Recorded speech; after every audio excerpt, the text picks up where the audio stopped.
Hi, Crystal. How are you? I'm good. Can you tell us how long you've been with Chemours? Yes. So DuPont and Chemours, is that what you're asking? Okay. 25 years. Okay, and has it always been in Fayetteville?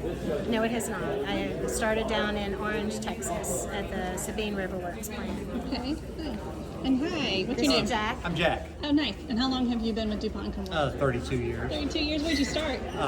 in Texas. In Texas? Yeah, but I've been here 23 years in Fayetteville. In Fayetteville. Okay. Yeah, I've been in Fayetteville 22 years. Together?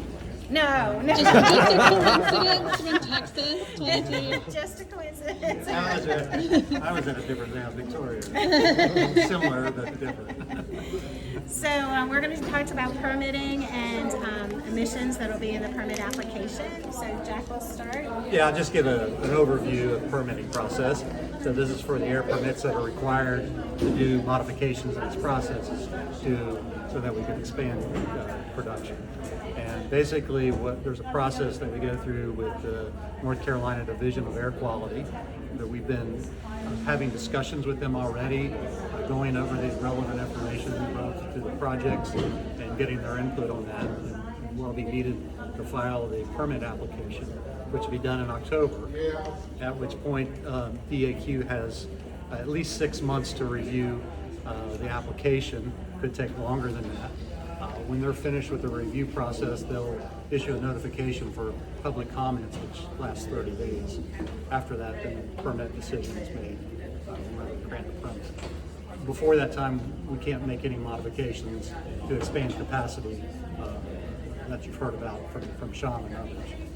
So that's basically the permitting process.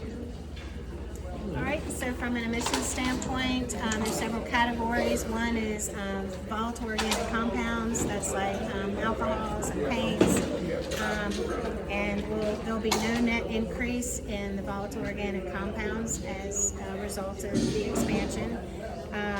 We also have the fluorinated organic compounds, which there will be no increase in that category as well with these expansions.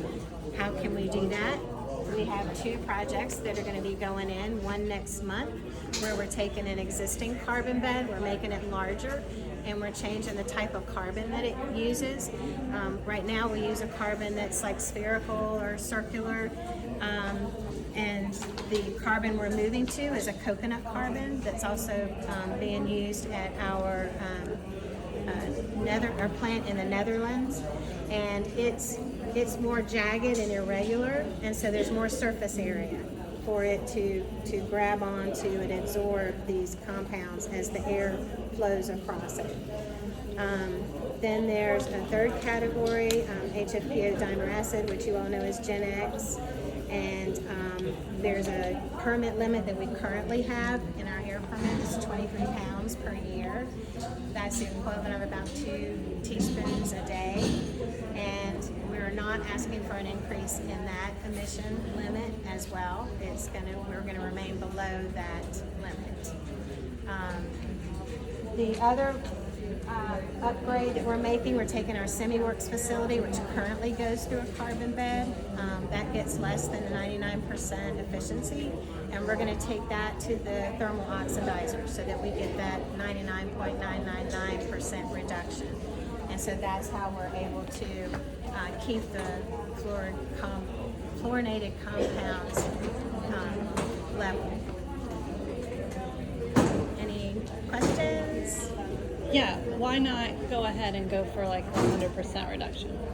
So, as you probably know, there is no 100%, right? You have that asymptotic curve that gets closer and closer and closer, but never reaches 100%. But we're going to continue to do as much as we can. We're using best available technology, but there's going to be new technology that becomes available, and we are definitely going to be looking at those and utilizing those at that plant as well. Was that coconut carbon something that was required specifically in the Netherlands?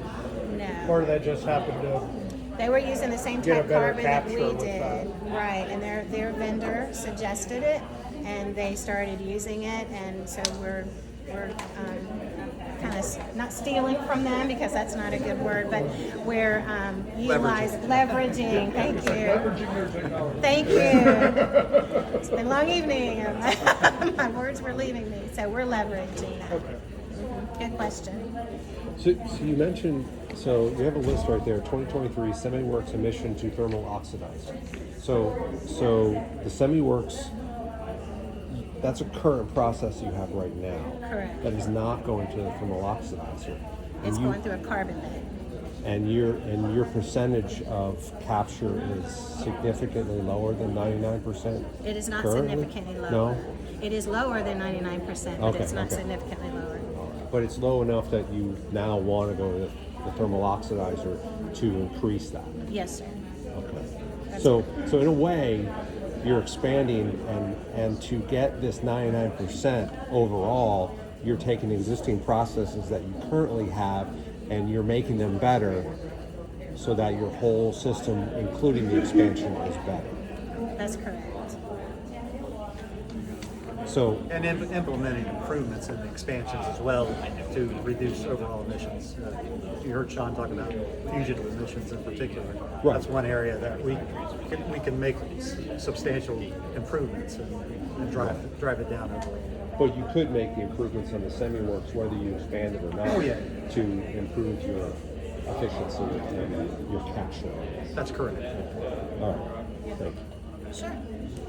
Any other questions? That's it. Okay. You're welcome. Have a good evening. Thank you.